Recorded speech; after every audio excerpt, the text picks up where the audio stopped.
So I need to clean my wax machine because I plan on waxing my eyebrows.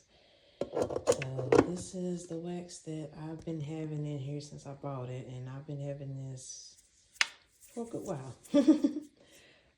So I looked at it and said you cut the wax on, and once it melt, you pour that wax out. And then that's when you be able to clean it and do whatever you need to do. So I'll be back. So I believe I did it wrong. They say you're supposed to let it get hard and scrape it out with a spoon, but I don't know how to figure it out. But I'm gonna do it the way I seen some people do it.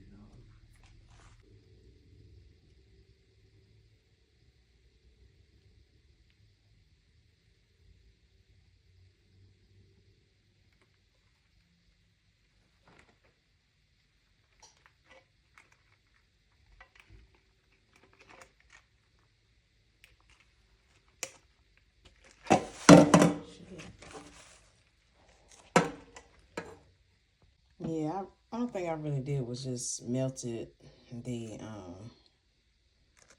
wax and poured it out. I didn't clean it or nothing, so I'm just gonna pour that in there and melt it.